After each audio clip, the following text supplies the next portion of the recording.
Hello everyone, welcome to Chetan Bharat Learning and welcome back to our series on Economic Survey 2021-22. Now इस series के हम third chapter तक पहुंच चुके हैं और थर्ड चैप्टर का पार्ट 1 हम लास्ट लेक्चर में कवर कर चुके हैं। आज बारी है third chapter that is external sector के पार्ट 2 की। ऑलराइट, नाउ जैसा कि आप लोग जानते हो, अगर आपने पिछला लेक्चर देखा है कि थर्ड चैप्टर के पार्ट 1 में हमने बेसिक्स ऑफ एक्सटर्नल सेक्टर किया था एंड हमने करंट अकाउंट को अच्छे से किया था, right? And as you guys all know कि पूरा balance of payment can be divided into two parts, current account and capital account, right? तो आज जो हमारा पार्ट 2 होगा वो फोकस्ड होगा करंट अकाउंट, कैपिटल अकाउंट पे। पिछले लेक्चर में हमने पूरा करंट अकाउंट देख लिया था, गुड्स ट्रेड देख लिया था, सर्विसेज ट्रेड, प्राइवेट रेमिटेंसेस, ये सारी चीजें हमने कर ली थी। करंट अकाउंट के जो जो इश्यूज हैं इस इकोनॉमिक सर्वे में डिस्कस हुए हैं वो हमने सब कर लिया था। आज बारी है कैपिटल अकाउंट की। नाउ कैपिटल अकाउंट को हम फाइनेंशियल अकाउंट भी कहते हैं बैलेंस ऑफ पेमेंट का। तो कल को अगर कोई एमसीक्यू आ जाता है जिसमें current account and financial account लिखा हुआ है तो आपने घबराना नहीं है। Current account and financial account लिखा है बैलेंस ऑफ पेमेंट के पार्ट्स, तो वो सही है क्योंकि financial account is nothing else but capital account.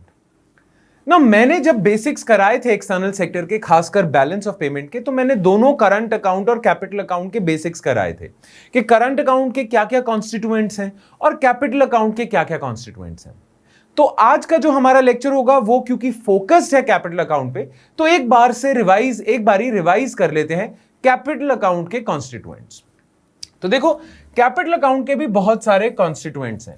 एक तो हो गया आपका फॉरेन इन्वेस्टमेंट, ठीक है ना। फॉरेन इन्वेस्टमेंट दो तरीके की होती है, एक होती है एफडीआई, फॉरेन डायरेक्ट इन्वेस्टमेंट, एक होती है फॉरेन पोर्टफोलियो इन्वेस्टमेंट। जो फॉरेन डायरेक्ट इन्वेस्टमेंट होती है वो मोर परमानेंट इन नेचर होती है। अगर कोई बाहर का बड़ा इन्वेस्टर इंडिया में इन्वेस्टमेंट करता है और इंडिया में बिजनेस करना चाह रहा है तो उसे हम फॉरेन डायरेक्ट इन्वेस्टमेंट कहेंगे। जैसे कि वॉलमार्ट अपने स्टोर्स खोलना चाहता है इंडिया में, एप्पल अपनी मैन्युफैक्चरिंग शॉप बनाना चाहता है, मैन्युफैक्चरिंग यूनिट लगाना चाहता है इंडिया में। तो जो इन्वेस्टर्स इंडिया में अपनी शॉप सेटअप करना चाह रहे हैं, फैक्ट्री सेटअप करना चाह रहे हैं, उसे हम फॉरेन डायरेक्ट इन्वेस्टमेंट की कैटेगरी में डालेंगे। तभी शुरुआत में जो मैंने कहा था ना कि foreign direct investment is more permanent in nature, क्योंकि इंसान जो इंडिया में बिजनेस करने आ रहा है वो थोड़े लॉन्ग टर्म के लिए आ रहा है। Hence foreign direct investment is a long term investment और ये वॉलेटाइल नहीं है, आ गई तो स्टे करने के लिए ही आई है, ठीक है। तो एक फॉरेन इन्वेस्टमेंट होती है फॉरेन डायरेक्ट इन्वेस्टमेंट, एक होती है फॉरेन पोर्टफोलियो इन्वेस्टमेंट। जो हमारे बाहर के जितने भी इन्वेस्टर्स हैं वो इंडिया के शेयर्स, बॉन्ड्स वगैरह में इन्वेस्ट करना चाहते हैं, इंडिया की शेयर मार्केट में इन्वेस्ट करते हैं, इंडिया की बॉन्ड मार्केट में इन्वेस्ट करते हैं, तो उन्हें हम फॉरेन पोर्टफोलियो इन्वेस्टर्स कहते हैं, जो सिर्फ शेयर मार्केट में ट्रेडिंग कर रहे हैं, बॉन्ड मार्केट में ट्रेडिंग कर रहे हैं, ठीक है। नाउ इंडिया में अगर फॉरेन इन्वेस्टमेंट आ रही है तो प्लस का साइन है, और इंडिया से इन्वेस्टर्स बाहर इन्वेस्ट कर रहे हैं तो माइनस का साइन है। और हमने करा है प्लस माइनस का साइन, प्लस का साइन हैवी तो सरप्लस, माइनस का साइन हैवी तो डेफिसिट। नाउ फॉरेन इन्वेस्टमेंट जो डोमिनेंट कंपोनेंट है कैपिटल अकाउंट का वो ये रहा। एक और कॉन्स्टिट्यूएंट है जिसे हम कहते हैं एक्सटर्नल कमर्शियल बोरोइंग्स। आप कहीं बाहर से अपनी फैक्ट्री के लिए या अपने बिजनेस के लिए बाहर से बोरो करते हो तो उसे हम एक्सटर्नल कमर्शियल बोरोइंग्स कहेंगे। So for example Mukesh Ambani ji Bank of England से कुछ बोरो करते हैं, राइट? तो उसे हम एक्सटर्नल कमर्शियल बोरोइंग कहेंगे। Make sense? नाउ जितनी भी एक्सटर्नल कमर्शियल बोरोइंग्स हो रही हैं इंडिया में वो प्लस के साइन के साथ आएंगी। अब यही जो बोरोइंग्स हैं, आप बोरोइंग्स की नेचर तो जानते हो, पैसा आपने एक बार बोरो कर लिया तो उसे पे ऑफ भी तो करना है, वापस भी तो पे बैक करना है, राइट? तो जो पैसा आपने एक बार ही बोरो कर लिया एक्सटर्नल कमर्शियल बोरोइंग के थ्रू, उस पैसे को जब आप रीपेमेंट करते हो लोन की, लोन वापस करते हो पूरा का पूरा, तो वो नेगेटिव के साइन के साथ आ जाता है। ना पॉजिटिव का साइन मतलब इंडिया में पैसा आ रहा है, नेगेटिव का साइन मतलब इंडिया से जा रहा है। तो एक्सटर्नल कमर्शियल बोरोइंग्स जब आप कर रहे हो तो प्लस का साइन, जब वही बोरोइंग्स को आप पे ऑफ कर रहे हो, पे बैक कर रहे हो, तो नेगेटिव का साइन, ठीक है। सिमिलरली एक और चीज है जिसे हम कहते हैं bank capital. Now bank capital क्या होगी? हमारे जो इंडिया में डोमेस्टिक बैंक्स हैं, इंडियन बैंक्स हैं, उनके कुछ एसेट्स हैं अब्रॉड, बाहर के उनके पास कुछ एसेट्स हैं और उनकी कुछ लायबिलिटीज भी हैं जो वो ओ करते हैं बाहर के लोगों को। बाहर के लोगों से अगर हमारे इंडियन बैंक्स ने पैसा पकड़ा हुआ है, लिया हुआ है, तो उसे हम उसकी लायबिलिटीज में डालेंगे। और हमारे इंडियन बैंक्स ने बाहर किसी को लोन दिया हुआ है, राइट? मान लो इंडिया का बैंक है एसबीआई, उसने बाहर किसी को लोन दिया हुआ है, तो एसबीआई के लिए तो वो एसबीआई का एसेट हो जाएगा, राइट? पर वो एसेट है फॉरेन, इसीलिए वो बैलेंस ऑफ पेमेंट में आएगा। Make sense? तो बैंक कैपिटल क्या है? बैंक की जो लायबिलिटीज हैं, एक्सटर्नल लायबिलिटीज, बाहर के लोगों से जो उसने पैसा उठाया हुआ है वो लायबिलिटीज हैं, और बाहर के लोगों को जो पैसा दिया हुआ है वो बैंक के एसेट्स हैं। ना एसेट्स में एक और चीज है, बैंक्स कभी कभार अपने पैसे को लेके उससे फॉरेन करेंसी भी खरीद लेता है। बहुत सारे बैंक्स हैं जिनके पास डॉलर्स, पाउंड्स वगैरह पड़े हुए हैं, राइट? तो यही बैंक्स के पास ये फॉरेन करेंसी एसेट्स हैं।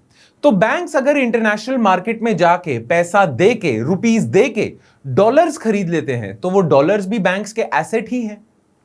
Make sense? तो वो भी इधर इंक्लूडेड होंगे। तो इंडियन बैंक्स के फॉरेन कंट्रीज में जो लोन्स है वो भी बैंक के एसेट्स हैं, जो उन्होंने फॉरेन करेंसी खरीदी हुई है वो भी बैंक के एसेट्स हैं ना। हमेशा याद रखना, बैंक कैपिटल में जो इंडियन बैंक्स के पास पैसा आ रहा है लायबिलिटीज के रूप में, वो प्लस के साइन के साथ होगा, क्योंकि पैसा इंडिया में आ रहा है, ठीक है? सिमिलरली इंडियन बैंक्स के बाहर एसेट्स हैं, उन्होंने बाहर किसी को लोन दिया हुआ है, तो वो नेगेटिव के साइन के साथ आएगा। जनरली इंसान कंफ्यूज हो जाता है ना, एसेट्स को पॉजिटिव कंसीडर करता है दिमाग और लायबिलिटीज को नेगेटिव, पर इधर ऑपोजिट है। बैंक कैपिटल जो है, इंडियन बैंक्स, एसबीआई ने मान लो बिल गेट्स को लोन दिया हुआ है, तो बिल गेट्स एसबीआई का एसेट है, तो एसेट तो बढ़ गया, पर उसके लिए पैसा बाहर भेजना पड़ा ना, इंडिया से बाहर, तो नेगेटिव का साइन है। सिमिलरली बाहर की मार्केट में जाके आपने डॉलर्स परचेज कर लिए, तो पैसा तो बाहर गया है, हाँ एसेट्स आपके बन गए डॉलर्स, राइट? तो ये नेगेटिव का साइन है। क्लियर? ये होता है बैंक कैपिटल। ना लायबिलिटीज में ज्यादातर बड़ा शेयर किसका है बैंक कैपिटल में? NRI deposits. हमारे नॉन रेजिडेंट इंडियंस जो बाहर काम कर रहे हैं वो इंडियन बैंक्स में पैसा डिपॉजिट कर देते हैं। अब वो जो डिपॉजिट्स हैं हमारे इंडियन बैंक्स के पास, वो हमारे बैंक्स की लायबिलिटी है, क्योंकि कभी ना कभी तो लौटाना है ना?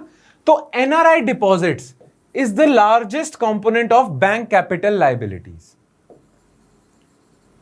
और एनआरआई डिपॉजिट जो होंगे प्लस के साइन के साथ आएंगे, क्योंकि मैंने अभी बताया लायबिलिटीज प्लस के साइन के साथ आती हैं, एसेट्स नेगेटिव साइन के साथ आते हैं, राइट?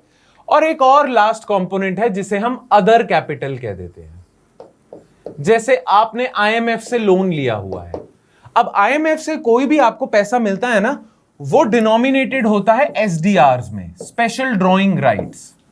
अब एसडीआरस हैं क्या, उसके लिए आपको हमारे लेक्चर्स देखने पड़ेंगे, बट अभी SDR जो हैं, special drawing rights, are nothing but the unit of money in IMF, unit of currency एक तरह से, पर करेंसी है नहीं ये, खैर यूनिट ऑफ अकाउंट है। तो कभी भी आपने सुना होगा कि India has accumulated a lot of SDRs from IMF, that means उसने IMF से पैसा बोरो किया है, तो वो प्लस के साइन के साथ आएगा। अगर SDRs आपने लिए हैं IMF से, SDRs वापस दे दिए IMF को, तो नेगेटिव के साइन के साथ है। और ऐसी बहुत सारी और चीजें हैं जो अदर कैपिटल में आ जाती हैं, जिसकी डिटेल में हमें जाने की जरूरत नहीं है। हमें बस फोकस होना चाहिए foreign investment, external commercial borrowings, bank capital and other capital में SDRs, दैट्स इट। तो मोटे मोटे तौर पे कैपिटल अकाउंट में ये चीजें आती हैं। नाउ ट्रेडिशनली हमारा हमेशा ऐसे ही हुआ है कि हमारा जनरली करंट अकाउंट ना डेफिसिट में ही रहता है, बस पिछले 2 साल में ही सरप्लस में था, वैसे हमारा करंट अकाउंट डेफिसिट में रहता है। पर हमारा कैपिटल अकाउंट इतना सरप्लस जनरेट करता है कि ये करंट अकाउंट के डेफिसिट को भी कवर कर देता है और balance of payment overall surplus में आ जाता है, जिसकी वजह से आपके फॉरेक्स रिजर्व्स बढ़ते हैं, ठीक है? तो कैपिटल अकाउंट जनरली आपका सरप्लस में ही रहता है। तो इस साल भी सरप्लस में ही रहा होगा, बिल्कुल रहा है, और यही इकोनॉमिक सर्वे ने रिपोर्ट किया है कि इस साल हमारा कैपिटल अकाउंट सरप्लस में रहा है। बस वो कितने सरप्लस में रहा है और किस किस की वजह से सरप्लस में रहा है, क्या फॉरेन इन्वेस्टमेंट ज्यादा आई है, ईसीबी ज्यादा आई है, बैंक कैपिटल ज्यादा आई है, एसडीआर ज्यादा आई है, वो सारी इंफॉर्मेशन आपको इस चैप्टर में मिलेगी। Alright, so let's take a look. Now in half one of financial year 22, that is 2021-22, net capital flows more than tripled. तो ओवरऑल कैपिटल अकाउंट में जो पैसा आ रहा है, दैट इज ओवरऑल आपके कैपिटल अकाउंट में जो प्लस का साइन है, that has more than tripled to $65.6 billion, ठीक है, over those in half one of financial year 2021। यानी कि पिछले से पिछले साल के मुकाबले पिछले साल जो आपके नेट कैपिटल इनफ्लोज थे, प्लस का साइन था, वो 3 टाइम्स है, ट्रिपल रहा है। अब ये हुआ क्यों? Due to inflow of foreign investment. Foreign investment बहुत ज्यादा रही है, इसकी वजह से कैपिटल इनफ्लो रहा है। Rise in loans, mainly external commercial borrowings. आपने बहुत ज्यादा एक्सटर्नल कमर्शियल बोरोइंग्स करी हैं, जिससे प्लस का साइन आया है। देन बैंकिंग कैपिटल बहुत ज्यादा बढ़ी है, दैट इज एनआरआई डिपॉजिट्स बहुत ज्यादा बढ़े होंगे ना, क्योंकि बैंकिंग कैपिटल में इनफ्लो किसे काउंट करेंगे? लायबिलिटीज को ही काउंट करेंगे ना, उसका प्लस साइन है, राइट? तो बैंकिंग कैपिटल आपकी ठीक ठाक आई है। एंड अदर कैपिटल, जैसे कि आईएमएफ के एसडीआर्स आपके पास बहुत आए हैं, तो वो भी प्लस के साइन के साथ आए हैं। तो ओवरऑल प्लस का साइन डोमिनेंट रहा है लास्ट ईयर के कंपैरिजन में, राइट? तभी कह रहे हैं कि ट्रिपल हुआ है। Net capital flows remained volatile, that is जो नेट कैपिटल फ्लोज थे, इनफ्लोज थे, वो ऊपर नीचे होते जा रहे थे, कभी आ रहे हैं कभी नहीं आ रहे। पर अगर पूरे साल में देखें ना हम, तो ओवरऑल ठीक ठाक आए हैं, ठीक है। सिक्वेंशियल ग्रोथ रही है ईयर ऑन ईयर, YOY लिखा है ना, year on year. Foreign investment consisting of foreign direct investment and foreign portfolio investment is the largest component of the capital account. ये आपने बात याद रखनी है। देखो, फॉरेन इन्वेस्टमेंट जो है ना, it is the largest component of capital account. यानी कि कैपिटल अकाउंट में जो आपके पास पैसा आता है ना, ज्यादातर पैसा आपके पास फॉरेन इन्वेस्टमेंट से आता है ना। फॉरेन इन्वेस्टमेंट के भी 2 पार्ट्स हैं, FDI और FPI, फॉरेन पोर्टफोलियो इन्वेस्टमेंट, ठीक है। ये दोनों हम कर चुके हैं मोटे मोटे तौर पे। बेसिक डिफरेंस मैंने आपको बता दिया है। This is when a investor tries to set up a shop in India और अ फैक्ट्री इन इंडिया और wants to do business in India in the medium to long term, तब वो जो पैसा लेके आ रहा है, that is considered as foreign direct investment. कोई फॉरेन इन्वेस्टर इंडिया की बॉन्ड मार्केट में ट्रेड करना चाह रहा है, जो डेट मार्केट होगी, बॉन्ड्स डेट ही होते हैं ना, या इंडिया की इक्विटी मार्केट में ट्रेडिंग करने आ रहा है, इन्वेस्टमेंट करने आ रहा है, जो शेयर मार्केट हो गई, वो FPI का पार्ट होगा, ठीक है ना। ऑलवेज रिमेंबर, फॉरेन इन्वेस्टमेंट का सबसे बड़ा रोल है ओवरऑल कैपिटल अकाउंट में, ठीक है। चलो, अब यहां पे वही चीजें हैं जो मैंने अभी आपके साथ डिस्कस करी हैं। कैपिटल अकाउंट में क्या क्या आता है? फॉरेन इन्वेस्टमेंट आती है, जिसमें FDI FPI दोनों है। देन लोन्स आते हैं, external commercial borrowings. Then banking capital आती है। देन एक और चीज यहां पे लिखी है, रुपी डेट सर्विस।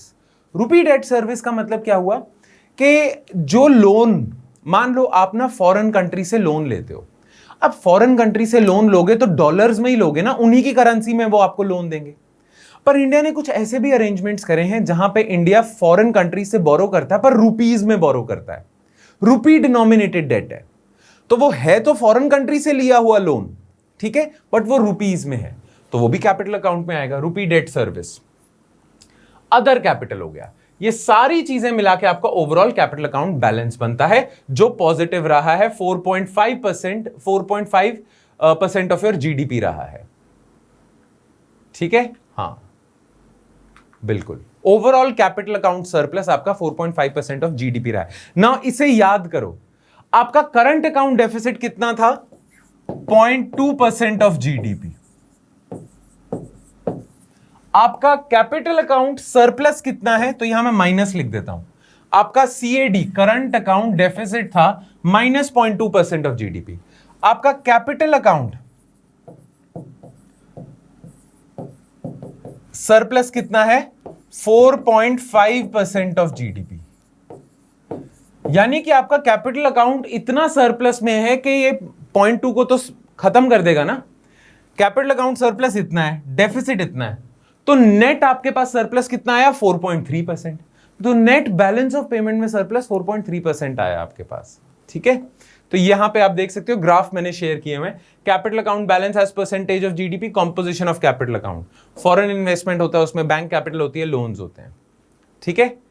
चलो, अब हम ना बात करते हैं कैपिटल इनफ्लो की। इंडिया में जो कैपिटल अकाउंट में प्लस के साइन के साथ एंट्री हुई है, right, capital inflow. Now, foreign investment consisting of FDI and FPI is the largest component of capital account. ये हम डिस्कस कर चुके हैं. Falling short of pre-pandemic level, the net foreign investment inflows, primarily driven by FDI, moderated to 25.4 billion in half one, as compared to corresponding period in first half of financial year 21. Now, इन्होंने कहा कि overall सबसे ज्यादा dominant chunk तो foreign investment का है, पर foreign investment बहुत ज्यादा तेजी से नहीं बढ़ी है, खासकर एफडीआई. अच्छा, इस सारी चीज में आपको एक और चीज पता होनी चाहिए. देखो, एक हम वर्ड यूज करते हैं ग्रॉस एफडीआई या ग्रॉस फॉरेन इन्वेस्टमेंट, एक हम यूज करते हैं नेट एफडीआई. दोनों में फर्क पता क्या है? देखो, मान लो एफडीआई के नाम पे इंडिया में $100 बिलियन आए हैं. एफडीआई के नाम पे मान लो इंडिया में $100 बिलियन आए हैं, तो मैं कहूंगा हमारी ग्रॉस एफडीआई है $100 बिलियन. ठीक है. अब मान लो इंडिया भी तो बाहर डायरेक्ट इन्वेस्टमेंट करता होगा, इंडिया भी तो बाहर इन्वेस्टमेंट करता होगा, इंडिया के भी तो बहुत सारे ऐसे अमीर लोग हैं जो बाहर इन्वेस्टमेंट करते होंगे. तो मान लो इंडिया ने बाकी कंट्रीज में $60 बिलियन की इन्वेस्टमेंट की है, राइट? तो इंडिया में इनफ्लो हुआ है $100 बिलियन का, आउटफ्लो ऑफ इन्वेस्टमेंट हुई है, लगा लो $60 बिलियन की, तो आपका नेट एफडीआई होगा $40 बिलियन. तो ग्रॉस टर्म्स में तो आपके पास अगर ओवरऑल देखें तो $100 बिलियन आए थे, पर आपने कुछ इन्वेस्टमेंट बाहर भी तो भेजी है, 60 बिलियन की आपने बाहर भेजी है, तो नेट एफडीआई आपके कंट्री में 40 बिलियन का है. अब ये पार्ट आप समझ गए ना, ग्रॉस एफडीआई क्या है, नेट एफडीआई क्या है, तो अब आप ये पार्ट भी समझ जाओगे, ये लाइन. ठीक है, मेक सेंस? या चलो नेक्स्ट. अब कैपिटल इनफ्लोज को एक एक करके देखते हैं कि कैपिटल इनफ्लोज में एक एक पॉइंट है ना, जैसे फॉरेन इन्वेस्टमेंट है, ईसीबी है, इनको एक एक देखते हैं, इनकी एक एक इंडिविजुअल परफॉर्मेंस. तो पहले बात करते हैं फॉरेन डायरेक्ट इन्वेस्टमेंट की. As far as FDI inflows are concerned, सबसे ज्यादा एफडीआई आपका कौन से सेक्टर में आया है? Computer, software and hardware. तो अगर हम एफडीआई की बात करें, एफडीआई आपके कंट्री में ठीक ठाक आया है. अब एफडीआई जो आया है आपके कंट्री में, कौन से सेक्टर में ज्यादा फॉरेन डायरेक्ट इन्वेस्टमेंट हुई है? तो यहां पे ना चार्ट दिया हुआ है, ठीक है, ये sectors attracting highest FDI equity inflows. तो सबसे ज्यादा एफडीआई आता है आपका computer, software and hardware industry. Next number पे है ऑटोमोबाइल इंडस्ट्री, नेक्स्ट नंबर पे सर्विसेज सेक्टर, फिर ट्रेडिंग, फिर टेलीकॉम. तो टॉप 5 फॉरेन डायरेक्ट इन्वेस्टमेंट के सेक्टर्स यहां पे लिख दिए, राइट? तो यहां लिखा है as far as FDI inflows are concerned, computer, software and hardware attracted the highest FDI equity inflows. $7.1 billion पहले 2 क्वार्टर्स में, अप्रैल टू सितंबर, क्वार्टर 1 क्वार्टर 2. $7.1 बिलियन तो आपका कंप्यूटर हार्डवेयर में ही आया है. अब बाकी आपने नेक्स्ट 4 भी आपने याद रखने हैं जो इस चार्ट में दिए हैं कि top 5 sectors that receive FDI, ये रहे, पूछ सकते हैं क्वेश्चन में. देन ज्यादातर एफडीआई आपके कंट्री में कौन से कंट्री से आती है? तो हाईएस्ट एफडीआई आपके कंट्री में आती है सिंगापुर से, फिर यूएसए का नंबर लगता है, फिर मॉरिशस, फिर नेदरलैंड्स, फिर जापान. ये टॉप 5 कंट्रीज हैं जो एफडीआई आपके कंट्री में लेके आती हैं. ठीक है, क्लियर? तो ये 2 एफडीआई के पॉइंट्स हो गए. अब हम बात करते हैं फॉरेन पोर्टफोलियो इन्वेस्टमेंट की. ना ध्यान रहे, फॉरेन पोर्टफोलियो इन्वेस्टमेंट क्या होता है?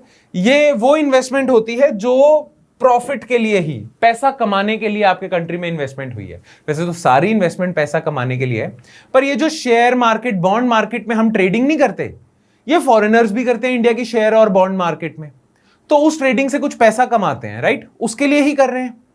तो ये फॉरेन पोर्टफोलियो इन्वेस्टमेंट वही इन्वेस्टमेंट होती है जब फॉरेन इन्वेस्टर्स इंडिया की शेयर मार्केट और बॉन्ड मार्केट में शॉर्ट टर्म के लिए ट्रेडिंग करते हैं. इसीलिए फॉरेन पोर्टफोलियो इन्वेस्टमेंट को हम वॉलेटाइल भी कहते हैं, क्योंकि फॉरेन डायरेक्ट इन्वेस्टमेंट थोड़ी permanent, semi permanent in nature है, बंदा यहां पे काम करने आ रहा है. पर फॉरेन पोर्टफोलियो इन्वेस्टमेंट तो शेयर मार्केट के हिसाब से चलेगा ना. शेयर मार्केट सही चल रही है, फॉरेन पोर्टफोलियो इन्वेस्टर पैसा डाल रहे हैं, अगले ही दिन शेयर मार्केट खराब हुई, वो पैसा उठा के ले जाएंगे, तो ये ऊपर नीचे होती रहती है. तो अच्छा, एक और चीज, जैसा मैंने बताया आपकी एफपीआई जो होती है ना, ज्यादातर 2 जगह पे होती है.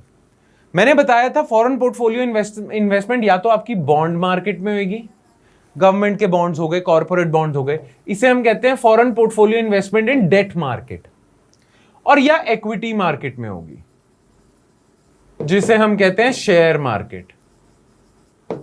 ठीक है, शेयर मार्केट जिसे हम कहते हैं Bombay stock exchange, national stock exchange. तो अब एफपीआई के बारे में जानते हैं। एफपीआई फ्लोज रिमेन्ड वॉलेटाइल, जो कि ये होते ही हैं due to global uncertainties. Now FPI के इनफ्लोज जो हुए थे, एफपीआई फ्लो हुए थे कैपिटल अकाउंट में हमारे, वो काफी वॉलेटाइल थे, ऊपर नीचे होते जा रहे थे, स्टेबल बिल्कुल नहीं थे। उनकी अनस्टेबिलिटी का राज है, इनस्टेबिलिटी का राज था global economic uncertainty. Global environment भी इकोनॉमी का थोड़ा इनस्टेबिलिटी से गुजर रहा है, इसलिए आपके कंट्री में एफपीआई भी अनस्टेबल से थे। क्या इंस्टेबिलिटीज थी, क्या, क्यों ग्लोबल इकोनॉमिक एनवायरनमेंट खराब था? ग्लोबल इकोनॉमिक एनवायरनमेंट के वो कौन से फीचर्स थे जिन्होंने एफपीआई को वॉलेटाइल रखा? एक तो यूएस मॉनेटरी पॉलिसी नॉर्मलाइजेशन, जो हमने कल के लेक्चर में बात करी है कि यूएसए अब मनी सप्लाई कम कर रहा है बिकॉज उनके कंट्री में इन्फ्लेशन का थ्रेट बढ़ता जा रहा है, जिसके लिए यूएसए अब क्या कर रहा है, मनी सप्लाई अपनी कम कर रहा है। जब भी यूएसए जैसी बड़ी कंट्रीज जो इंडिया में इतनी फॉरेन इन्वेस्टमेंट लेके आती हैं, मनी सप्लाई कम होगी तो क्या होगा? एक तो वहां से जो इन्वेस्टमेंट आ रही थी इंडिया में वो रुकनी शुरू हो जाएगी, खासकर foreign investment, foreign portfolio investment. दूसरा, एग्जिस्टिंग इन्वेस्टर्स भी थोड़ा डर के मारे, क्योंकि उन्हें पता चल गया है कि अब इंडिया में फॉरेन पोर्टफोलियो इन्वेस्टमेंट नहीं आएगी, इंडिया की फॉरेन इन्वेस्टमेंट रुक जाएगी थोड़ी सी बिकॉज ऑफ यूएसए's एक्शन। तो इसी वजह से इंडिया की ग्रोथ थोड़ी डगमगा जाएगी। तो फायदा तभी है कि अभी निकल लो। तो एक तो बाहर से इन्वेस्टमेंट आनी थोड़ी कम हो जाएगी, साथ ही साथ एग्जिस्टिंग इन्वेस्टर्स इंडिया से बाहर निकलना शुरू हो जाएंगे, इंडिया से आउटफ्लो शुरू हो जाएगा, राइट? तो एक तो ग्लोबल अनसर्टेनिटी है यूएसए की मॉनेटरी पॉलिसी नॉर्मलाइजेशन की। फिर पेट्रोल वगैरह के प्राइसेस बढ़ते जा रहे हैं, जिससे इंडिया की इकोनॉमी और ज्यादा थ्रेट से गुजर रही है, और जब भी इंडिया की इकोनॉमी थ्रेट से गुजरेगी तो ये फॉरेन इन्वेस्टर सबसे पहले अपना पैसा निकालेंगे। तो ये है fear of new variants of Covid and strong inflationary pressure. Inflation से भी आपकी इकोनॉमी डामाडोल हो सकती है, तो ये फॉरेन इन्वेस्टर्स निकलने की करते हैं। ठीक है, कोई और कंट्री ढूंढो। While the debt market witnessed net purchases, that means जो डेट मार्केट है वहां फॉरेन पोर्टफोलियो इन्वेस्टमेंट तो ज्यादा रही है, वहां आया है। नेट परचेजेस मतलब देखो, फॉरेन पोर्टफोलियो इन्वेस्टर्स एक तो बॉन्ड मार्केट में इन्वेस्ट करते हैं, एक कई बारी बॉन्ड्स बेच के अपना पैसा बाहर लेके जाते हैं। तो नेट अगर हम बात करें तो पिछले साल नेट परचेज ही किए हैं उन्होंने हमारे बॉन्ड्स। इनफ्लो हुआ है, आउटफ्लो नहीं हुआ है as far as debt market. But equity market में नेट आउटफ्लो हुआ है। क्यों? While the debt market witnessed net purchases, valuation concerns and profit booking by portfolio investors led to outflows from the Indian equity market. ठीक है, तो FPI जो debt equity market में थी उसका नेट आउटफ्लो है। कुछ पैसा आया होगा पर जाने वाला पैसा इतना था कि नेट आउटफ्लो हो गया। उसका रीजन ये है कि कंपनीज के कुछ वैल्यूएशन के कंसर्न्स थे, प्रॉफिट वगैरह कम था, वगैरह वगैरह, और बहुत सारी चीजें। ये याद रखने की इतनी जरूरत नहीं है। ठीक है, ये दोनों चार्ट्स आपने देख लिए। अब हम बात करते हैं बैंकिंग कैपिटल की, जो दूसरा कॉन्स्टिट्यूएंट है आपका कैपिटल अकाउंट का। ना banking capital consist of 3 parts, हमने कर ही लिया है। Foreign assets of commercial banks, foreign assets जैसे फॉरेन करेंसी एसेट्स हो गए, बाहर किसी को लोन दिया हुआ है वो भी एसेट्स है, जो नेगेटिव के साइन के साथ आता है। Foreign liabilities of commercial banks जैसे एनआरआई के डिपॉजिट्स या किसी और बैंक के इंडियन बैंक में डिपॉजिट्स, तो वो पैसा आ रहा है, प्लस का साइन, लायबिलिटी है। और बहुत सारी चीजें जिन पे हमें जाने की जरूरत नहीं है, अदर्स में, इसलिए हमने उसे डाल दिया। Among other forms of capital flows, banking capital recorded net inflow of $4.4 billion. तो अगर प्लस माइनस साइन को दोनों को ऐसे ऐड अप करें तो प्लस का साइन ज्यादा हैवी था, यानी कि लायबिलिटीज की साइड $4.4 बिलियन से ज्यादा हैवी थी। दैट मींस नेट इनफ्लो हुआ है in first half compared with net outflow of 9 billion in corresponding period. पिछले साल first half of financial year 21 में नेट आउटफ्लो हुआ था, यानी कि एसेट्स नेगेटिव साइन हैवी था। इस साल पॉजिटिव साइन हैवी है। Corresponding period earlier, notwithstanding lower net inflows under NRI deposit accounts. Now, banking capital हो गया, अब external commercial borrowings. So with fresh disbursal exceeding repayments, जैसे मैंने बताया, नया आप borrowing कर रहे हो, नया लोन ले रहे हो, प्लस का साइन ECB में। ईसीबी जो लिया हुआ था आपने, एक्सटर्नल कमर्शियल बोरोइंग की थी, जब उसके रिपेमेंट का टाइम आता है तो नेगेटिव। तो इस साल फ्रेश न्यू लोन ज्यादा जनरेट हुए हैं और पुराने लोन्स की रीपेमेंट कम हुई है, तो ओवरऑल नेट इनफ्लो ही हुआ है। ठीक है, मेक सेंस, क्लियर? तो ये ओवरऑल हमारा कैपिटल अकाउंट परफॉर्म कैसे करा है ये आपको आइडिया लग गया। अब हमने करंट अकाउंट कर लिया, कैपिटल अकाउंट की परफॉर्मेंस देख ली पिछले एक साल। अब ओवरऑल बैलेंस ऑफ पेमेंट को देखते हैं, पूरे बैलेंस ऑफ पेमेंट। ना करंट अकाउंट का आपको आइडिया लग गया, कैपिटल अकाउंट का लग गया, तो बैलेंस ऑफ पेमेंट का भी ऑलमोस्ट आपको आइडिया लग ही गया है, फिर भी देख लेते हैं। India witness balance of payment surplus of $63.1 billion in first half. अब ये हमने कल के लेक्चर के स्टार्टिंग में करा था कि बैलेंस ऑफ पेमेंट में जब प्लस का साइन हैवी होगा, सरप्लस होगा, तब आपका फॉरेन एक्सचेंज रिजर्व्स बढ़ेंगे, और इंडिया के साथ यही हुआ। इंडिया का बैलेंस ऑफ पेमेंट $63.1 बिलियन से सरप्लस हुआ, जिससे इंडिया का फॉरेक्स रिजर्व बहुत ज्यादा तेजी से बढ़ा। सो मच सो कि 31 मार्च 2021 में इंडिया का फॉरेक्स रिजर्व था कुछ $534 बिलियन या $550 बिलियन। वो बढ़ के दिसंबर तक आते आते $635.4 बिलियन हो गया। क्यों?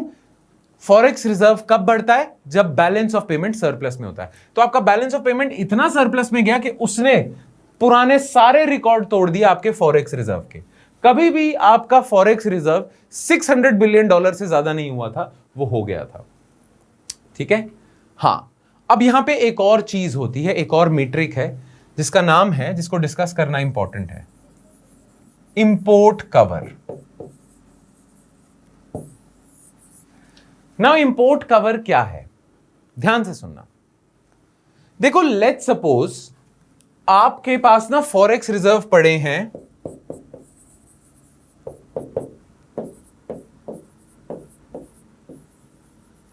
$500 बिलियन के, और आपका monthly import bill, imports per month, हर महीने आप कितना इंपोर्ट करते हो? लेट्स सपोज आप करते हो $50 बिलियन के। ठीक है, तो आप हर महीने $50 बिलियन का इंपोर्ट कर रहे हो, और आपके पास टोटल फॉरेक्स रिजर्व है $500 बिलियन। दैट मीन्स कि अगर मैं अपना सिर्फ फॉरेक्स रिजर्व यूज करूं तो मैं कितने महीनों तक इंपोर्ट कर सकता हूं? कितने महीने होंगे? अगर सिर्फ फॉरेक्स रिजर्व यूज करें तो मैं कितने महीनों तक इंपोर्ट कर सकता हूं? 50 टाइम्स 10, 500 बिलियन। दैट मीन्स अगर मैं सिर्फ फॉरेक्स रिजर्व यूज कर रहा हूं तो मैं अपने इंपोर्ट्स फाइनेंस कर सकता हूं फॉर 10 मंथ्स। 10 महीनों के लिए मैं अपने इंपोर्ट्स यूज कर सकता हूं, अपने इंपोर्ट कर सकता हूं using my forex reserve. This 10 month is import cover. Import cover का मतलब क्या है? Import cover is that amount या those many months in which you can finance your imports through your forex reserve। आपको पता है एक टाइम पे इंडिया का इंपोर्ट कवर 14 दिन का रह गया था, मतलब हमारे फॉरेक्स रिजर्व इतने कम हो गए थे कि हम अपने इंपोर्ट सिर्फ 14 दिन तक फाइनेंस कर सकते थे। आज के जमाने में हम बहुत कंफर्टेबल पोजीशन में हैं। आज के जमाने में हमारा इंपोर्ट कवर क्या है? आज के जमाने में हमारा इंपोर्ट कवर चल रहा है कुछ 13-11 मंथ्स के आसपास, या तो today our import cover is 13.2 months. दो बीच में ये 17.4 मंथ्स भी हो गया था।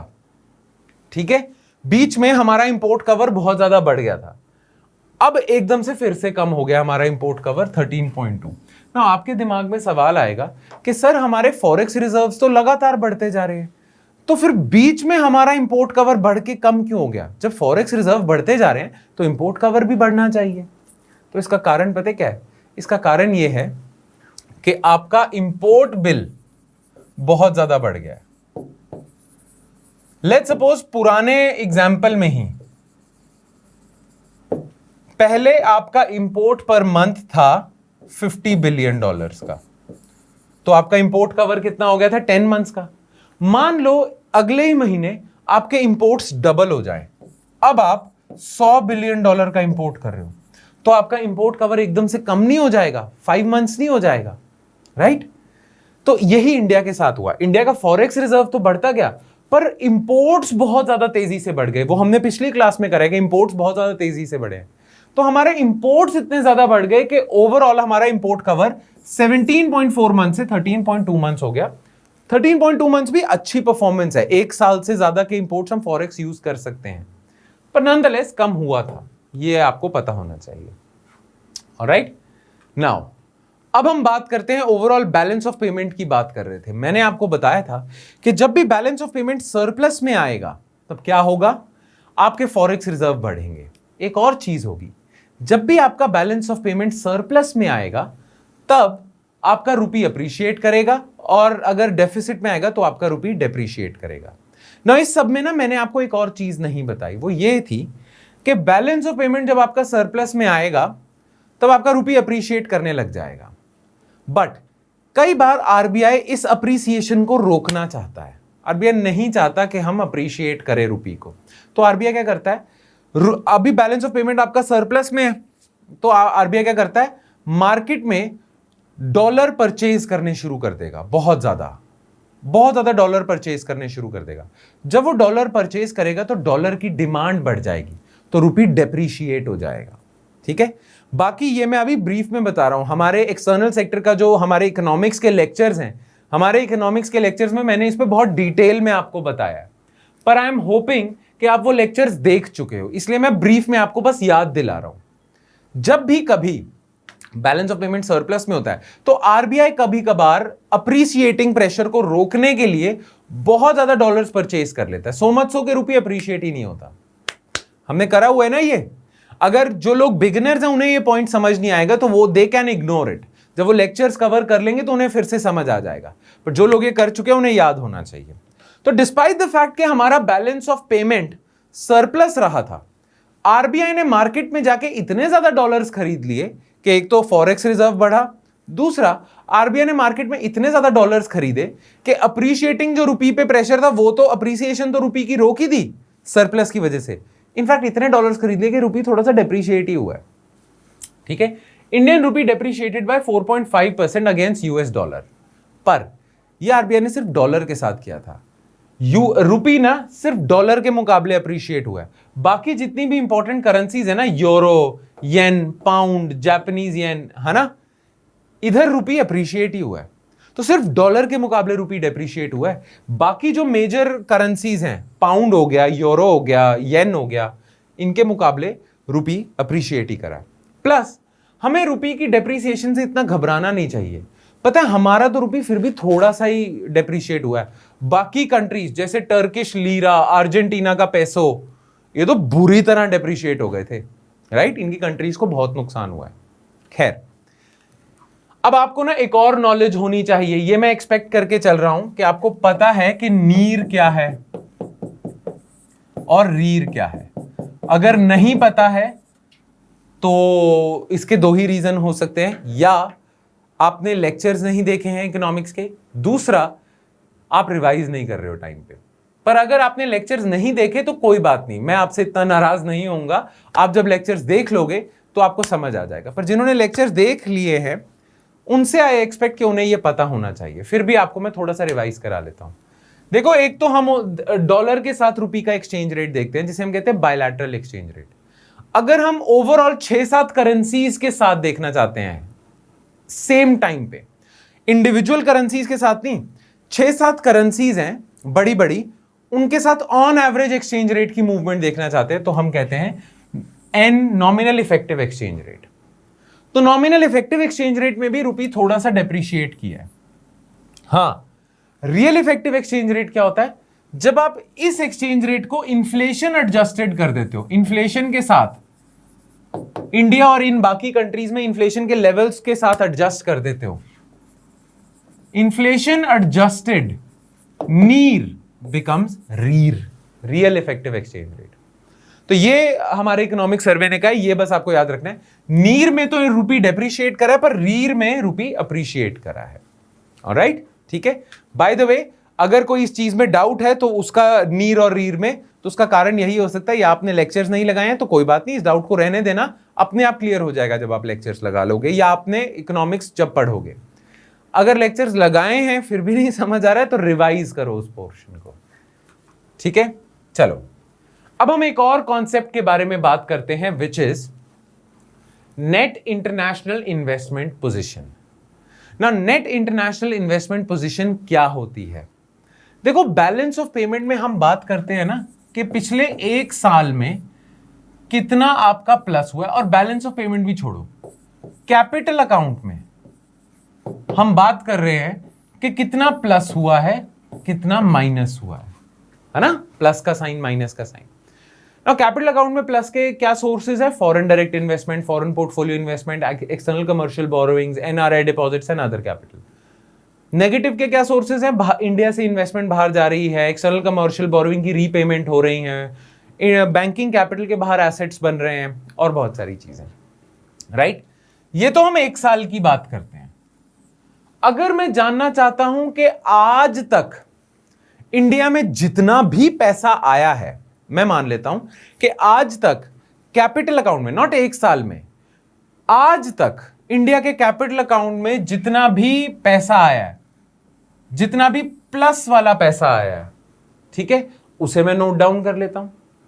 आज तक इंडिया के कैपिटल अकाउंट में, नॉट अभी, आज तक इंडिया के कैपिटल अकाउंट में जितना भी पैसा गया है उसे मैं कर देता हूं नेगेटिव के साइन से, ठीक है? वो नेगेटिव का साइन ही है वैसे, उसको भी मैं नोट डाउन कर लेता हूं। नाउ आज तक इंडिया के कैपिटल अकाउंट में जितना भी पैसा आया है प्लस के साइन के साथ, उसे मैं कहता हूं इंडिया की लायबिलिटीज है, एक्सटर्नल लायबिलिटीज। और इंडिया से जितना पैसा गया है बाहर आज तक, नॉट एक साल की, आज तक, ठीक है, उसमें इंडिया से इन्वेस्टमेंट हो, इंडिया से बोरोइंग गई हो, इंडिया ने लोन दिया हो, इंडिया ने रीपेमेंट करी हो, इंडिया ने बैंकिंग कैपिटल दिया हो, वो सारी चीजों को मैं कहूंगा नेगेटिव एसेट्स आज तक की। ना नेट इंटरनेशनल इन्वेस्टमेंट पोजीशन क्या होता है? नेट इंटरनेशनल इन्वेस्टमेंट पोजीशन होता है एसेट माइनस लायबिलिटीज। इंडिया के, इंडियंस के बाहर जितने भी एसेट्स हैं जो कैपिटल अकाउंट में नेगेटिव के साइन से होते थे, पर इंडियंस के, इंडिया, मान लो रतन टाटा ने बाहर इन्वेस्टमेंट कर दी, तो बैलेंस ऑफ पेमेंट में तो वो नेगेटिव आएगा, पर होगा तो रतन टाटा जो कि इंडियन है उनका एसेट है ना? तो इंडिया के जितने भी आज तक एसेट्स हैं, नेट इंटरनेशनल इन्वेस्टमेंट पोजीशन क्या होगी? Assets minus liabilities. Actual definition है assets of residents with the non residents, Indians के बाहर, liabilities taken from non residents, ठीक है? ये होती है आपकी net international investment position. Clear? Definition देख लेते हैं अच्छे से। NIIP is the difference between value of financial assets of residents of an economy that are claims on non-residents and the liabilities of residents of an economy to non-residents at a point in time. इस point पे आज तक total कितने हमारे assets हैं बाहर, कितनी हम पे लाइबिलिटीज है बाहर के लोगों की, वो आप माइनस कर देते हो, एसेट्स माइनस लाइबिलिटीज ना। ये मेरा आपसे क्वेश्चन है कि क्या इंडिया के केस में NIIP की वैल्यू पॉजिटिव है या नेगेटिव है? मतलब पॉजिटिव कब होगी? जब इंडिया के एसेट्स बाहर ज्यादा होंगे, इंडिया पे लायबिलिटीज कम होगी। देखो, बाहर से जो फॉरेन इन्वेस्टमेंट आ रही है ना, वो भी हमारी लायबिलिटी है, क्योंकि उन फॉरेन इन्वेस्टर्स को कभी तो पे बैक करना है हमने, राइट? तो अगर इंडिया का जो नेट इंटरनेशनल इन्वेस्टमेंट पोजीशन है वो अगर पॉजिटिव है, दैट मींस इंडियंस के बाहर एसेट्स ज्यादा है, इंडियंस की लायबिलिटीज कम है। इसका मतलब इंडियंस ने कैपिटल अकाउंट में बाहर ज्यादा पैसा भेजा है एज कंपेयर टू इंडिया में पैसा कम आया। क्या ऐसा है? अगर ऐसा होता तो हमारा कैपिटल अकाउंट हमेशा डेफिसिट में रहता, पर पिछले कई सालों से हमारा कैपिटल अकाउंट सरप्लस में रहा है। दैट मींस इंडिया में पैसा हमेशा ज्यादा आया है। एंड एट दिस पॉइंट, अगर मैं आज तक जितना भी इंडिया में पैसा है उसे नोट डाउन कर लूं, जिसे हम लायबिलिटीज कह रहे हैं, वो इंडिया से जितना भी पैसा बाहर गया है, जिसे हम एसेट्स कह रहे हैं, उससे ज्यादा ही होगा। तो इंडिया की लायबिलिटी ज्यादा है, क्योंकि इंडिया में फॉरेन इन्वेस्टमेंट ज्यादा आ रही है, इंडिया से इन्वेस्टमेंट कम जा रही है। इंडिया ज्यादा बोरो कर रहा है जितना एज कंपेयर टू इंडिया जितना लोन दे रहा है बाहर, राइट? तो इंडिया की लायबिलिटी ज्यादा है, हेंस इंडिया का NIIP नेगेटिव होता है। ना पिछले साल India's net IIP stood at -11.3% of GDP। India का नेट इंटरनेशनल इन्वेस्टमेंट पोजीशन थी -$332 बिलियन। तो इस पॉइंट पे इंडिया ने पैसा लिया हुआ है $332 बिलियन ज्यादा एज कंपेयर टू जितना दिया हुआ है एट द एंड ऑफ सितंबर। ठीक है, क्लियर। और ये इंडिया कम ही करना चाहता है, अपनी लाइबिलिटीज तो कम ही करना चाहता है, तो इंडिया के ये इंप्रूवमेंट भी हो रही है। खैर, इंपॉर्टेंट क्वेश्चन इज, आपको पता होना चाहिए NIIP है क्या। ठीक है जी, तो ये चीज दी हुई है। ऑलराइट, अब हमारा लास्ट टॉपिक है दैट इज एक्सटर्नल डेट।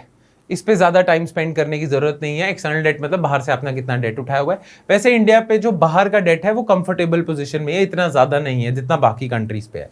और एक्सटर्नल डेट में भी सबसे ज्यादा बड़ा रोल है एक्सटर्नल कमर्शियल बोरोइंग्स का, क्योंकि NRI डिपॉजिट भी तो हम पे डेट ही है ना, पर एक्सटर्नल कमर्शियल बोरोइंग से हम पे ज्यादा डेट है। बाकी उसकी डिटेल आप देख लो। एक चीज आपको पता होनी चाहिए, ज्यादातर जो डेट हम उठाते हैं ना बाहर से, वो डॉलर्स में उठाते हैं ज्यादातर। तो इसीलिए हम वी विल से कि majority of India's external debt is denominated in US dollars. ठीक है, बाकी और कुछ चीजें हैं वो आप देख लेना। क्लियर। हाँ, यहां पे डेट सर्विस एक वर्ड आएगा। डेट सर्विस का मतलब क्या होता है कि प्रिंसिपल और इंटरेस्ट पेमेंट्स, आपने लोन लिया, वो लोन पे बैक करना है, तो उस पे बैक को हम डेट सर्विसिंग कहते हैं। ठीक है, अब हम अपने लास्ट टॉपिक पे आ जाते हैं इस चैप्टर के, and that is related to taper tantrums. Now taper tantrums क्या है, लेट्स अंडरस्टैंड दिस। देखो, जब भी कभी ग्लोबल रिसेशन आएगा ना, पूरी दुनिया में रिसेशन आएगा, तो जितनी भी डेवलप्ड इकोनॉमीज है ना, उनका ज्यादा स्टेक है। तो जब भी ग्लोबल रिसेशन आएगा तो नेचुरल सी बात है डेवलप्ड इकोनॉमीज में भी रिसेशन चल रहा होगा। तो जब भी डेवलप्ड कंट्रीज में रिसेशन चलता है ना, तो रिसेशन का इंडिया क्या करता है, जब भी इंडिया में रिसेशन होगा तो RBI क्या करेगा, मॉनेटरी ईजिंग करेगा, इजी मनी पॉलिसी अपनाएगा, मनी सप्लाई बढ़ा देगा। तो USA भी यही करता है। जब भी ग्लोबल रिसेशन आएगा, USA मॉनेटरी ईजिंग स्टार्ट कर देगा, मनी सप्लाई बढ़ानी शुरू कर देगा, जिसे हम इजी मनी पॉलिसी भी कहते हैं, monetary easing. Now monetary easing का नाम USA ने दिया था, USA देता है क्वांटिटेटिव ईजिंग।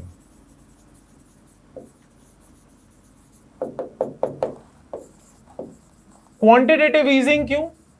USA का जो सेंट्रल बैंक है फेड रिजर्व, वो रिसेशन से USA को निकालने के लिए क्वांटिटेटिव ईजिंग कर रहा है। नाम क्वांटिटेटिव ईजिंग क्यों है? ईजिंग तो आपको पता चल गया ना, money supply, easy money policy मतलब मनी सप्लाई बढ़ाना। क्वांटिटेटिव इसलिए कहते हैं कि मनी की क्वांटिटी इजी करनी है। मनी की क्वांटिटी इजी करना मतलब मनी की क्वांटिटी बढ़ाना, मतलब मनी सप्लाई बढ़ाना, right? So quantitative easing relates to increasing money supply that is US dollars, increasing the supply of dollars. ठीक है, तो जब भी रिसेशन आया है, जैसे 2008 में आया था ग्लोबल फाइनेंशियल क्राइसिस, उस समय USA ने क्वांटिटेटिव ईजिंग दबा के की। अब USA क्वांटिटेटिव ईजिंग कैसे करता है? आपको पता होगा RBI के पास मनी सप्लाई बढ़ाने के क्या टूल्स हैं। एक तो वो रेपो रेट कम कर देता है, दूसरा ओपन मार्केट ऑपरेशंस करता है। ओपन मार्केट ऑपरेशंस मतलब मार्केट में जाके गवर्नमेंट बॉन्ड्स खरीदने शुरू कर देता है। तो RBI जब गवर्नमेंट बॉन्ड्स खरीदेगा तो मार्केट में पैसा देगा। अगर RBI, आप भी कभी किसी से कोई सामान खरीदते हो तो उसको पैसे देते हो, वैसे ही RBI मार्केट से गवर्नमेंट बॉन्ड्स खरीदेगा और मार्केट में पैसे डालेगा। तो मार्केट में पैसे जाएंगे तो मनी सप्लाई बढ़ने लग जाएगी, पूरी मार्केट में पैसा बढ़ने लग जाएगा, राइट? इसे इंडिया में तो हम ओपन मार्केट ऑपरेशंस कहते हैं, USA में इसे क्वांटिटेटिव ईजिंग कहते हैं। तो USA का जो फेड रिजर्व है वो USA के ट्रेजरी बिल्स मार्केट में जाके परचेज करता जा रहा था। हर महीने का उसने टारगेट सेट किया हुआ था कि हम इतने बॉन्ड्स, ट्रेजरी बिल्स परचेज कर लेंगे, जिससे क्वांटिटेटिव ईजिंग होती जाएगी। नाउ आज के ही चैप्टर में हमने बात की थी कि जब भी USA जैसी बड़ी बड़ी कंट्रीज मनी सप्लाई बढ़ाएंगे, क्वांटिटेटिव ईजिंग करेंगे, तो वहां के लोगों के पास बहुत ज्यादा पैसा आ गया, वहां के मार्केट्स में बहुत ज्यादा पैसा आ जाएगा, वहां के इन्वेस्टर्स के पास बहुत ज्यादा पैसा आ जाएगा। अब वो इन्वेस्टर्स इस पैसे को उठा के इमर्जिंग मार्केट्स में डालना शुरू कर देंगे। इमर्जिंग मार्केट्स मतलब emerging market economies, India, China जैसी ग्रोथ वाली कंट्रीज में डालना शुरू कर देंगे। तो जब भी कभी क्वांटिटेटिव ईजिंग होगी ना USA की तरफ से, इंडिया में फॉरेन इन्वेस्टमेंट्स बढ़ने लग जाएंगे, क्योंकि USA के पास पैसा बहुत आ गया and it is looking for avenues to invest, तो वो इंडिया में इन्वेस्टमेंट्स बढ़ानी शुरू कर देगा। तो जब भी USA रिसेशन में क्वांटिटेटिव ईजिंग करता है ना, तो उसका सिर्फ अमेरिका को फायदा नहीं होता, इंडिया को भी फायदा होता है, क्योंकि इंडिया में फॉरेन इन्वेस्टमेंट बढ़ने लग जाती है। अच्छा, अब यूएसए ये परमानेंट तो कर नहीं सकता है। जब भी कभी ग्रोथ ठीक हो जाएगी यूएसए में और इन्फ्लेशन बहुत ज्यादा बढ़ने लग जाएगी, तो उस समय सेंस तो नहीं बनाता मनी सप्लाई को बढ़ाए रखना। जब भी इन्फ्लेशन ज्यादा होगी तो यूएसए क्या करना शुरू कर देगा, यूएसए मनी सप्लाई कम करनी शुरू कर देगा, राइट ना। मनी सप्लाई कम करने से पहले यूएसए को ये जो बढ़ती हुई मनी सप्लाई है इसे कंट्रोल में लाना पड़ेगा। तो जब भी कभी इन्फ्लेशन ज्यादा होती है या ग्रोथ ठीक हो जाती है, तो यूएसए क्या अनाउंसमेंट करता है, यूएसए अनाउंसमेंट करता है कि देखो हमने बोला था कि हम हर महीने इतने ट्रेजरी बिल्स खरीदेंगे, मान लो $80 बिलियन के हम ट्रेजरी बिल्स खरीदेंगे। हाँ, हर महीने हम ये कर रहे थे क्वांटिटेटिव ईजिंग के नाम पे, अगले महीने हम ये 40 कर देंगे, उसके अगले महीने हम ये 20 कर देंगे, उसके अगले महीने हम ये 10 कर देंगे, और फिर इवेंचुअली हम ये क्वांटिटेटिव ईजिंग की प्रक्रिया बंद ही कर देंगे। इसे कहते हैं कि क्वांटिटेटिव ईजिंग टेपर करना। टेपर का मतलब कम करते जा रहे हैं, टेपर ऑफ करते जा रहे हैं, 80 से 40, 40 से 20, 20 से 10, टेपरिंग ऑफ क्वांटिटेटिव ईजिंग ना। जब भी क्वांटिटेटिव ईजिंग टेपर करेगा तो इंडिया पे इसका ऑपोजिट इफेक्ट होगा। ऑपोजिट इफेक्ट क्या, जब क्वांटिटेटिव ईजिंग थी तो फॉरेन इन्वेस्टमेंट बढ़ी थी, टेपरिंग ऑफ क्वांटिटेटिव ईजिंग जब होगी तो फॉरेन इन्वेस्टमेंट कम होने लग जाएगी ना। जब भी फॉरेन इन्वेस्टमेंट कम होगी तो इंडिया की इकोनॉमी पे नेगेटिव इंपैक्ट तो होगा, थोड़ा होगा या ज्यादा होगा पर होगा जरूर, राइट ना। इसको देखते हुए कि क्योंकि टेपरिंग ऑफ हो रही है क्वांटिटेटिव ईजिंग की, इंडिया की इकोनॉमी पे नेगेटिव इंपैक्ट होगा, इंडिया में एग्जिस्टिंग फॉरेन इन्वेस्टर्स भी पैसा निकाल के बाहर भागना शुरू कर देते हैं। तो एक तो इंडिया पे फॉरेन इन्वेस्टमेंट में जो प्लस का साइन है वो कम होने लग जाता है, साथ ही साथ एग्जिस्टिंग इन्वेस्टर्स भी इंडिया से पैसा बाहर लेके जा रहे हैं, नेगेटिव का साइन हैवी होता जा रहा है, तो इंडिया को और नुकसान होता है, राइट ना। ये यूएसए ने करा था 2008 में क्वांटिटेटिव ईजिंग, और 2013 में tapering of quantitative easing start कर दी थी। 2008 में यूएसए का आया था ग्लोबल फाइनेंशियल क्राइसिस, जिसके लिए क्यूई किया था क्वांटिटेटिव ईजिंग। 2013 में इकोनॉमी स्टेबलाइज हो गई तो टेपरिंग शुरू कर दी। अब इंडिया पे इसका बहुत नेगेटिव इंपैक्ट हुआ था 2013 में 14 में, ठीक है। अब जब पैंडेमिक आया तो यूएसए में फिर से रिसेशन आ गया, यूएसए क्या पूरी दुनिया में। तो यूएसए के जो सेंट्रल बैंक है फेड रिजर्व, उसने 2020 में फिर से क्वांटिटेटिव ईजिंग करनी शुरू कर दी और दबा के की। अब उसका परिणाम क्या हुआ, उसका रिजल्ट क्या हुआ, इंडिया में फिर से फॉरेन इन्वेस्टमेंट बढ़ने लग गई और इंडिया के बैलेंस ऑफ पेमेंट को बहुत फायदा हुआ। तभी तो हमारा $600 बिलियन से ज्यादा फॉरेक्स रिजर्व हो गया, राइट। तो इंडिया को बड़ा फायदा हुआ। पर अब यूएसए में इन्फ्लेशन का थ्रेट बहुत ज्यादा बढ़ता जा रहा है, बहुत ही ज्यादा बढ़ गया। तो अब यूएसए ने अनाउंस कर दिया है कि हम क्वांटिटेटिव ईजिंग टेपर ऑफ कर रहे हैं। अब इससे क्या होगा, इंडिया में फॉरेन इन्वेस्टमेंट थोड़ी कम होगी, पर ज्यादा डर हमें पता है किस बात का है, कि हमारे एग्जिस्टिंग फॉरेन इन्वेस्टर्स बाहर ना चले जाएं। फॉरेन इन्वेस्टमेंट का इनफ्लो तो चलो ठीक है हम संभाल लेंगे, फॉरेन इन्वेस्टमेंट का आउटफ्लो ज्यादा प्रॉब्लमैटिक है ना। आउटफ्लो तब होता है फॉरेन इन्वेस्टर्स का जब उन्हें इंडिया की इकोनॉमी में विश्वास ना हो। अब हमारे जो एक्सपर्ट्स हैं ना, हमारे जो इकोनॉमिस्ट हैं, वो कह रहे हैं जो क्वांटिटेटिव ईजिंग का नुकसान हमें पिछली बार हुआ था ना, इस बार नहीं होगा, क्योंकि इंडिया की एक्सटर्नल पोजीशन अब बहुत ज्यादा स्ट्रांग है एज कंपेयर टू 2013। 2013 में हम थोड़े डामाडोल से थे, पर आज के टाइम में हमारी एक्सटर्नल सेक्टर, हमारे बैलेंस ऑफ पेमेंट की पोजीशन बहुत ज्यादा स्ट्रांग है। सो मच सो कि हमारे एग्जिस्टिंग फॉरेन इन्वेस्टर्स या हमारे foreign investors won't lose confidence in India's economy, इसीलिए आउटफ्लो ऑफ फॉरेन इन्वेस्टमेंट इतना नहीं होगा, ठीक है। और इसका रीजन दे रहे हैं। अब ये जो पूरा पैराग्राफ है इकोनॉमिक सर्वे में, ये जस्टिफाई कर रहा है कि पिछली बार जो टेपर टैंट्रम्स हुए थे उसका जो इंडिया पे इंपैक्ट हुआ था वो इस बार नहीं होगा। दो यूएसए ने टेपरिंग स्टार्ट कर दी है, पर उसका इस बार, इस सेकेंड टाइम इंडिया पे इतना इंपैक्ट नहीं होगा, because India learned a lot from those mistakes in the past and now it has strengthened its external position so that foreign investors won't lose confidence in India. India के economic fundamental strong कर दिए, जिसकी वजह से हमें नुकसान कम होगा। अब वो इकोनॉमिक फंडामेंटल स्ट्रांग क्या है, देखो हमारा एक्सटर्नल डेट कम है तो हम कम वल्नरेबल है, हमारे फॉरेक्स रिजर्व्स ठीक ठाक हैं, ठीक है। अच्छा, जब पिछली बार आया था ना टेपरिंग टैंट्रम, जब टेपरिंग की थी तब हमारा करंट अकाउंट डेफिसिट भी वन ऑफ द हाईएस्ट था, 4.8% था हमारा करंट अकाउंट डेफिसिट तब। आज कितना है, 0.2%। तो हमें डरने की जरूरत नहीं है। ठीक ठाक फॉरेक्स रिजर्व है हमारे पास, करंट अकाउंट डेफिसिट हमारा कंट्रोल में है, हमारा फॉरेक्स रिजर्व इतना है कि हमारे एक्सटर्नल डेट को पूरा कवर कर ले, तो फॉरेन इन्वेस्टर्स को डरने की जरूरत नहीं है। और बहुत सारे ये मीट्रिक्स, ये इंडिकेटर्स जो यहां लिखे हुए हैं, ये इंडिकेटर्स बताते हैं कि इंडिया की एक्सटर्नल सेक्टर की पोजीशन बहुत स्ट्रांग है, जो पिछली बार नहीं थी। इसलिए इस बार टेपर टैंट्रम्स का इतना नेगेटिव इंपैक्ट नहीं होगा, तभी यहां लिखा है टेपर विदाउट टैंट्रम्स।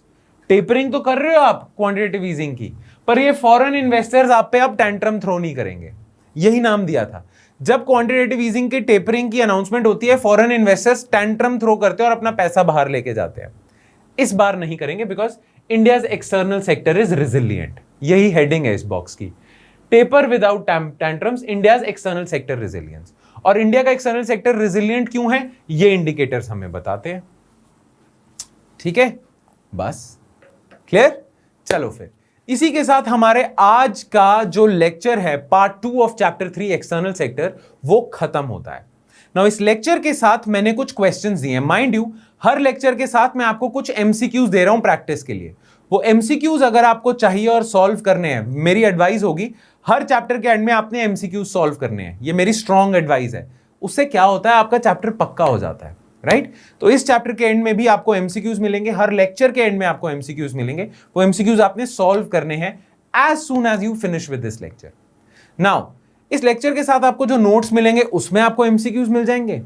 और अगर आप ये लेक्चर हमारी ऐप या वेबसाइट पे देख रहे हो, तो इस वीडियो विंडो के नीचे एक बटन होगा जिसपे लिखा होगा टेक क्विज, तो आपने उस पर क्लिक करना है and you can answer the questions in that quiz. ठीक है, चलो फिर इसी के साथ हम आज का लेक्चर कंक्लूड करते हैं। That's it from my side guys, I will see you next time with chapter number 4 of economic survey 2021-22। Thank you.